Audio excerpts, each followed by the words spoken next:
Donc, bonjour à tout le monde, merci pour cette invitation qui est très précieuse pour nous, vu l'évolution de la maladie et la collaboration avec vous, collègues installés, elle est vraiment importante.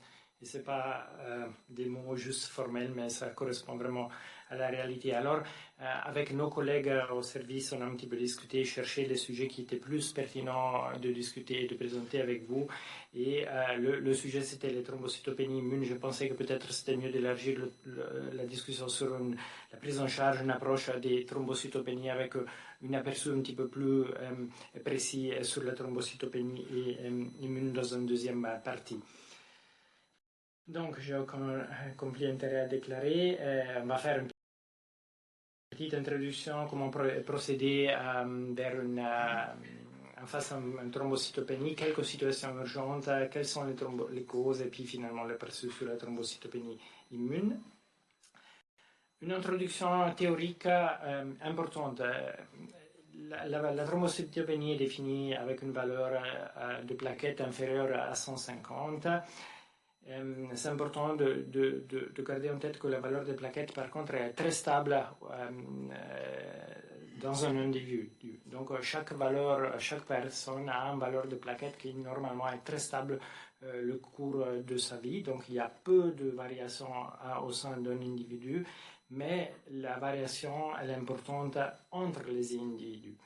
Et c'est un petit détail technique, mais comme la distribution des plaquettes dans une population est une distribution normale, on aura toujours, et ça c'est important pour la pratique clinique de tous les jours, un certain pourcentage de patients, 2,5% par définition, qui auront des valeurs de plaquettes inférieures à 150 sans qu'ils soient malades. Et vice-versa, à l'autre contraire, des patients qui auront un taux de plaquettes plus haut sans qu'ils ont une maladie. C'est un concept important parce que si vous avez un patient que vous connaissez de longue date qui est en consultation et a des plaquettes, par exemple, hautes normalement à 350, 400, même les valeurs, et cette valeur est stable durant ces années, si tout d'un coup il arrive en cabinet chez vous et là vous trouvez une valeur de plaquette à 160, 150, 140, ça peut être un indice qu'il y a quelque chose qui ne va pas. C'est une petite indice, c'est minime, c'est fine cette évaluation, mais ça peut nous aider. Une infection tout simple, banale, virale peut être ça. Vous la recontrôlez quelques semaines après, tout rentre dans la norme, mais cette variation intra-individu, elle est importante. Et là, je vous présente un cas compliqué hospitalier. Vous verrez qu'il y a une pertinence pour vous de l'ambulatoire. Vous vous dites pourquoi il présente un cas hospitalier, mais c'est quelque chose de vraiment pertinent et vraiment de basique.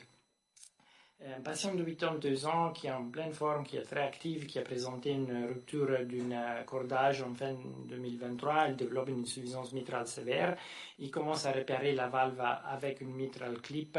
Au début les choses vont bien, mais après la dyspnée d'effort s'aggrave, elle ne va pas bien, et puis les collègues retiennent l'indication à réparer la valve. C'est une dame, comme je dis, elle va bien. Juste après la valve, ils ont l'aspirine qui est introduite. Elle arrive au CHUV pour être hospitalisée dans un laboratoire qui est complètement dans la norme. Et elle est opérée le 4 juillet en circulation extracorporelle. Tout se passe bien.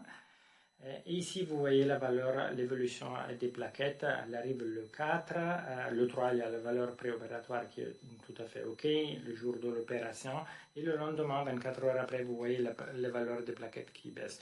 Comme hématologue, c'est clair qu'on pense toujours au pire, on est toujours un petit peu anxieux. Est-ce qu'elle a saigné, elle a consommé? Ça, c'est les premiers diagnostics différentiels qu'on pense de base.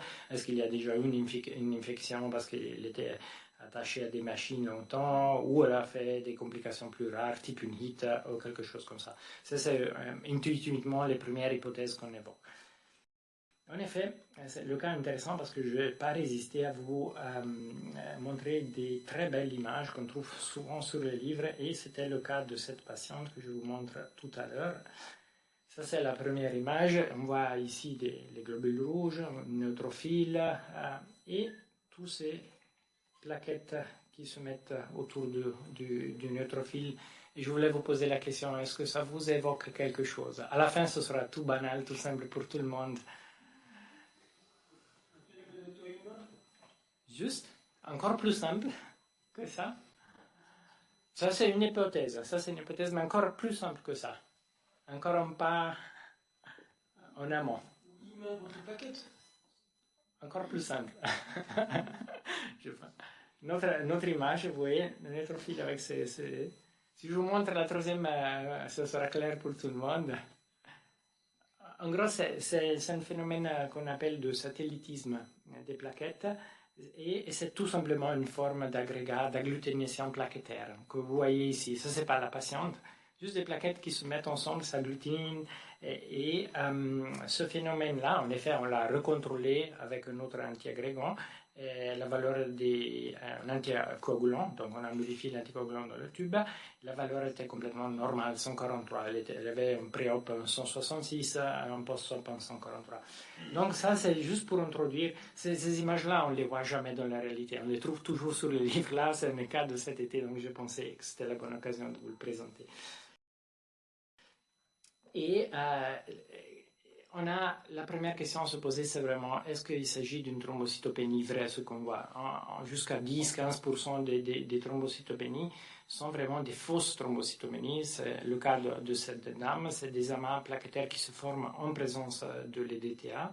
Normalement, les automates les détectent, mais c'est hyper important, c'est toujours important, c'est la base de regarder le frottis dès le début, pas uniquement pour identifier ces agrégats, pour les confirmer. Ça, normalement, les laborantines le font pour nous de routine, mais regardez s'il y a aussi d'autres causes. Les schistocytes, vous verrez après de la présentation du professeur Alberio, ou s'il y a quelques cellules avec une morphologie atypique.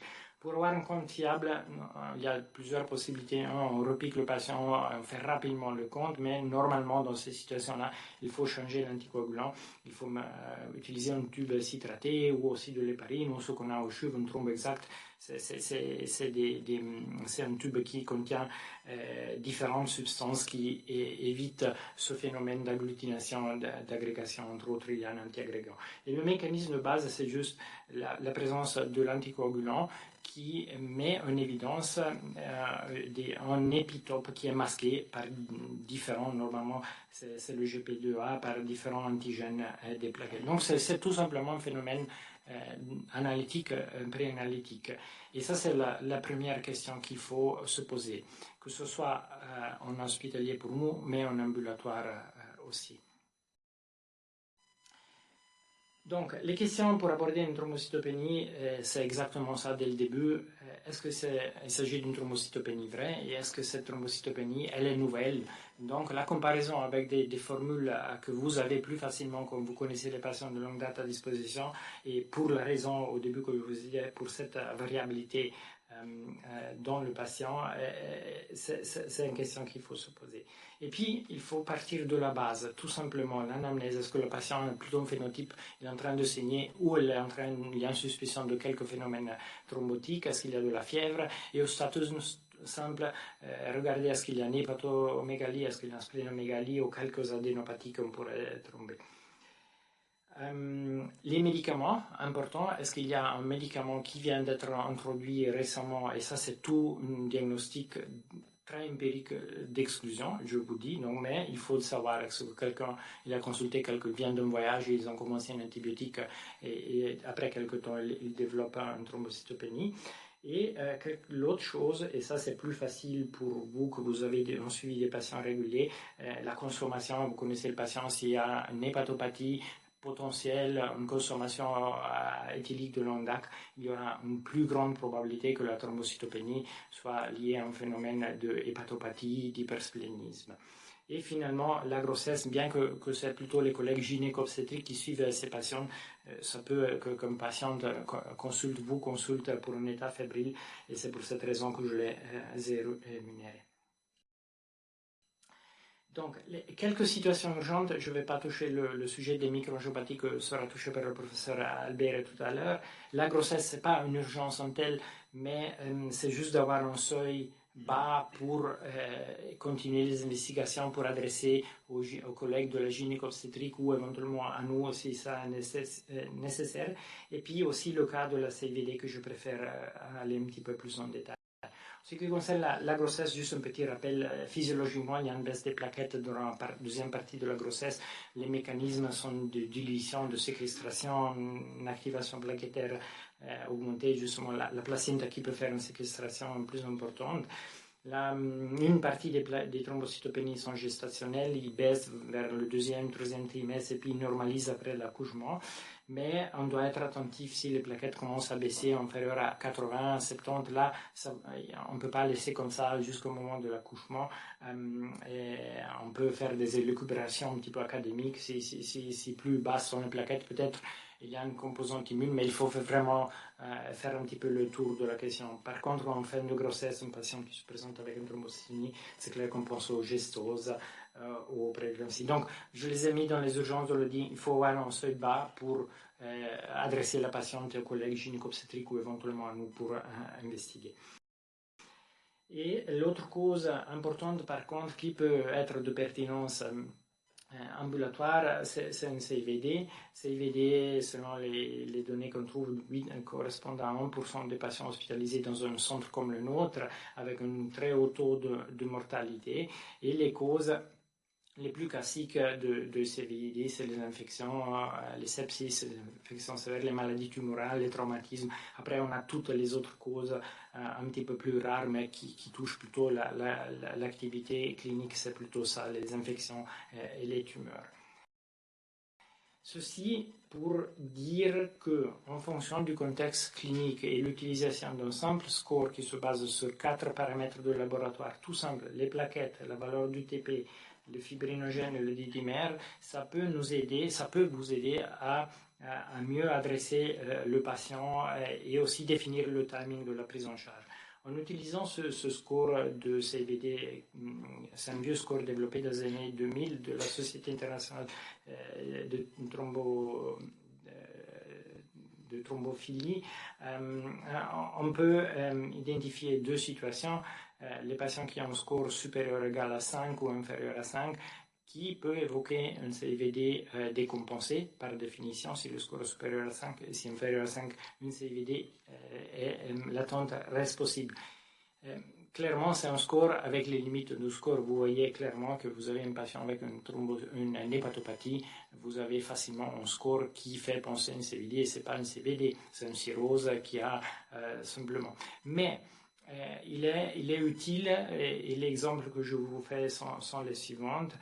Vous identifiez facilement, vous êtes dans la première ligne d'identification des tumeurs, un patient typique, patient âgé qui arrive, on fait un PSA, on tombe sur un PSA très augmenté qui est suspect pour une tumeur, plus ou moins des métastases. On fait que ces critères-là, on peut facilement identifier, ça c'est un cas classique, des valeurs qui sont compatibles avec un CVD. Et dans ce cas-là, on adressera au collègue oncologue, il devra voir le patient dans l'espace de 1-2 semaines, mais pas dans les plusieurs semaines, ce qui devient de plus en plus difficile. Donc, on demandera une prise en charge à l'oncologue rapidement, l'urologue rapidement, et on pourra aussi même discuter de mettre une petite prophylaxie antithrombotique en attendant la consultation pour le protéger des complications thrombotiques. Après, toutes les autres causes, la suspicion de méningite, comme ici, qui sont en fond des thromboses ou des leucémies aiguës, c'est clair qu'ils nécessitent une prise en charge hospitalière urgente. Mais l'utilisation de quelques paramètres vous permet vraiment déjà de faire une bonne triage de la situation. Et en effet, si on évalue les causes de la thrombocytopénie en régime ambulatoire, on peut définir deux grands groupes de maladies. À peu près 50% des patients ont des causes de thrombocytopénie soi-disant non immunes. La plus grande probabilité dans une situation ambulatoire, c'est d'être face à un patient avec un hypersplénisme, avec une hépatopathie, avec une hypersplénisme secondaire. Et puis on a tous les autres cas qui sont plus rares, les médicaments, les CVD, les microangiopathies, etc. Et quand même, si on évalue dans l'ensemble des thrombocytopénies, l'autre moitié des patients qui peut se présenter avec vous aura probablement, possiblement, une cause immune. Après, un petit excuse sur les causes de thrombocytopénie d'origine médicamenteuse.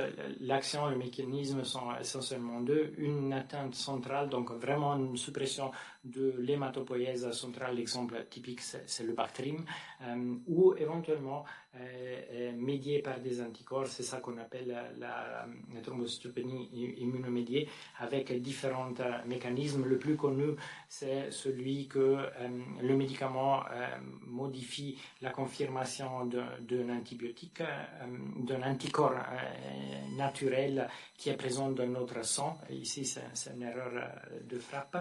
Et qui augmente donc l'affinité pour des antigènes de plaquettes, et donc les plaquettes sont plus facilement détruites. L'exemple typique ici, c'est la quinine, ou les médicaments qu'on utilise comme antiagrégants en intra-hospitalier, les anticoagulants à très courte demi-vie durant les coronarographies, par exemple l'impichiximab. Ou sinon, d'autres médicaments, mécanismes avec l'exposition de néo-épitopes ou des anticorps contre des métabolites de certains médicaments. L'exemple, c'est l'ibuprofène. Après, vous voyez ici, c'est une liste que j'ai sortie d'UpToDate, mais il y a des listes énormes, potentiellement, des médicaments qui peuvent induire une thrombocytopénie avec des différentes causes, comme je disais ici. Pour aller maintenant faire un petit aperçu plus rapide sur la thrombocytopénie immune, qui représente à peu près 50% des causes de thrombocytopénie, on peut distinguer deux types. Une ITP primaire, quand on n'a aucune cause identifiée à cette thrombocytopénie ou idiopathique, au contraire d'une ITP secondaire, 80-20%, probablement le rapport est un petit peu différent de nos jours, mais grosso modo c'est comme ça. C'est une maladie qui a deux pics de présentation. Ça touche les enfants jusqu'à 4-5 ans, et le deuxième pic c'est au-delà de 60 ans.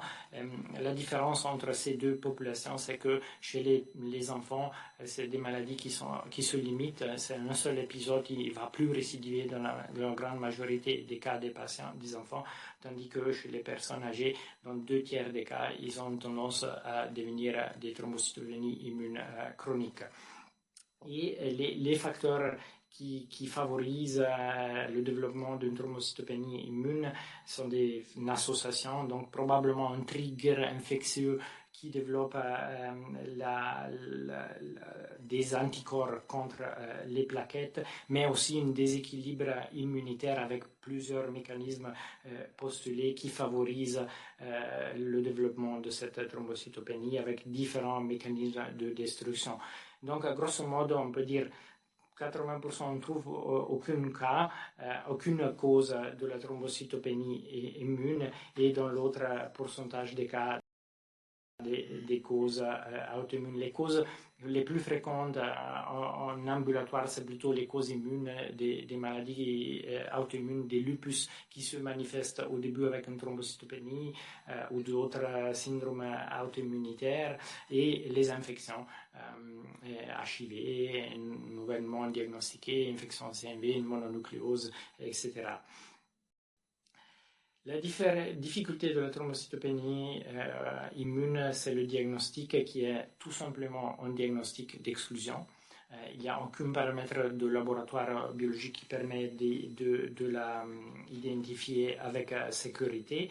Et normalement, le bilan de base prévoit essentiellement deux choses, une formule complète avec l'analyse du frottis, donc on revient toujours sur la nécessité au début de regarder le frottis, et un dépistage HCV et HIV. Ça, c'est formellement correct, ce sont les recommandations internationales, mais dans la réalité clinique, nous allons facilement élargir le spectre de recherche des autres causes, la coagulation, les vitamines B12, le bilan immunologique en fonction de la clinique, qui nous permettent de préciser rapidement le type de thrombocytopénie immune. Est-ce que c'est idiopathique ou c'est secondaire à une maladie auto-immune?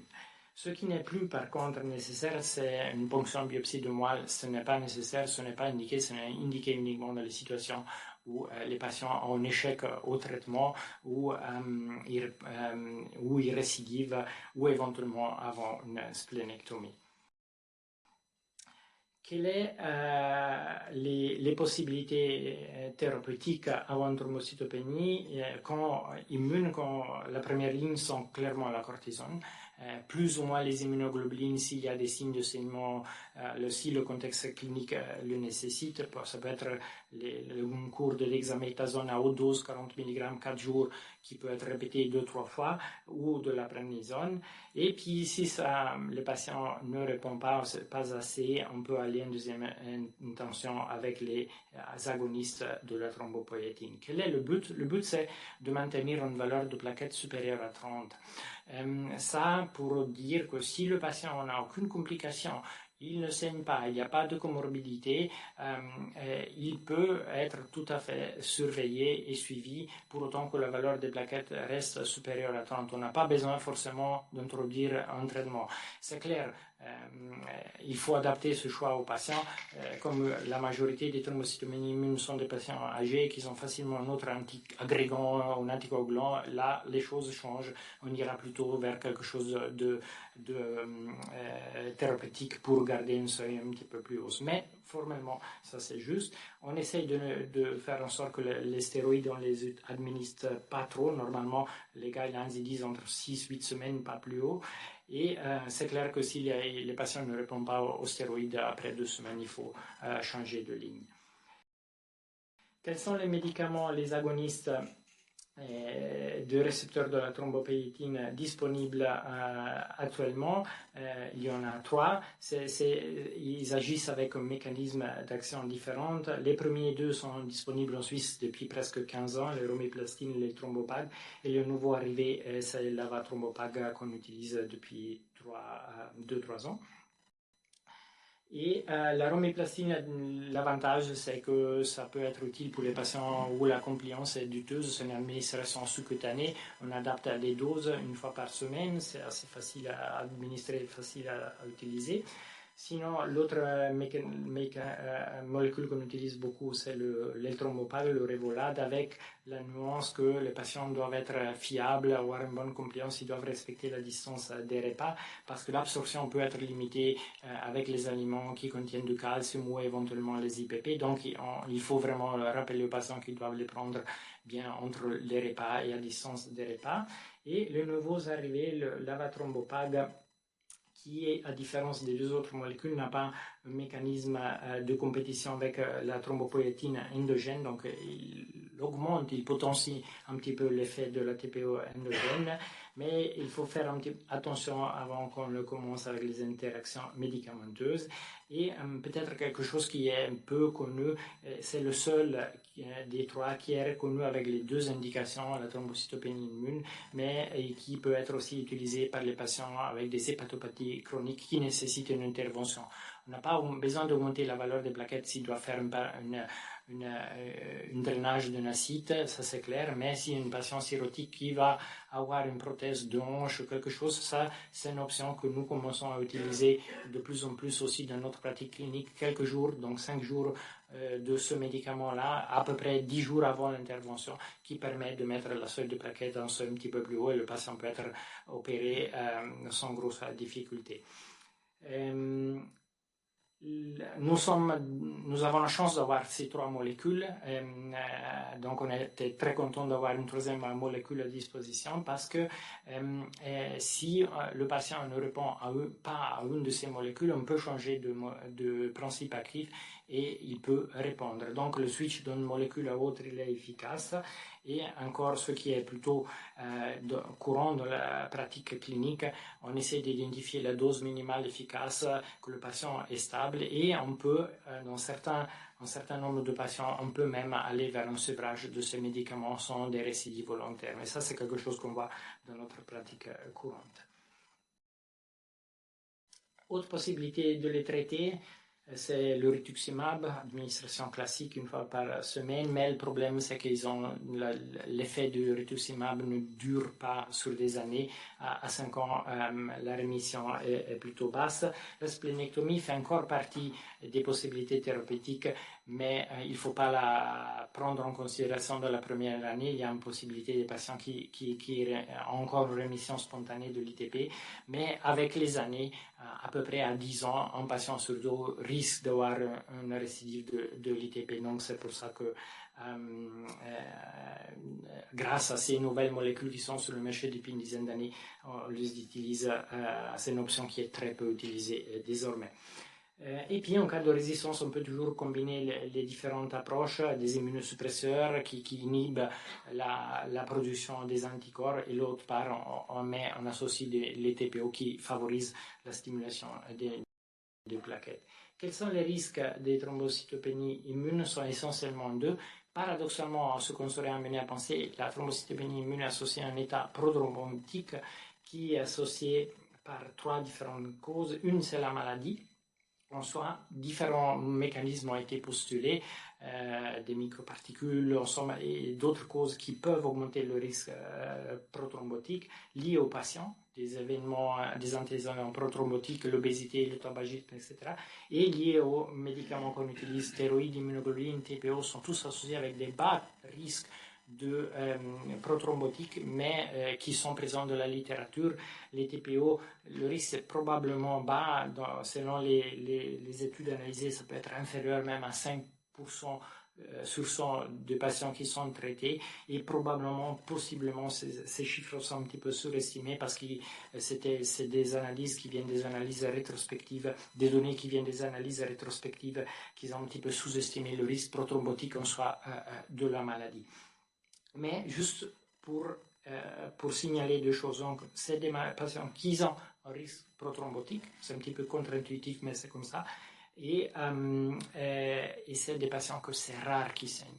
C'est pour cette raison que quand on a un ITP qui a 15-20 plaquettes, on est un petit peu moins inquiet par rapport à d'autres causes. Le risque de saignement, il est aussi présent, mais il est probablement moins important. Le facteur le plus important qui met le patient à risque de saigner, c'est plutôt la communication. Les patients qui sont déjà antiagrégés, qui ont des ANS. Exemple typique, une jeune patiente qui arrive, elle a une mononucléose, on a la tendance de lui mettre des ANS, de l'ibuprofène, etc. Et il arrive au cabinet avec 20 plaquettes. C'est clair que c'est le moment vraiment de arrêter ce ANS, parce que là, il pourrait vraiment être à risque de saigner. Donc le message clé, et je m'excuse avec Lorenzo que je sais un petit peu aller lentement, c'est plutôt le contexte clinique, l'évaluation de base qui est importante à comprendre et qui peut aiguiller les investigations à faire. La première question à poser, est-ce qu'il s'agit vraiment d'une thrombocytopénie vraie? Et puis finalement, c'est le contexte qui dicte si le patient sera hospitalisé ou pourra être suivi en ambulatoire. Et avec ça, je vous remercie pour votre attention et je passe la parole au professeur Alberga.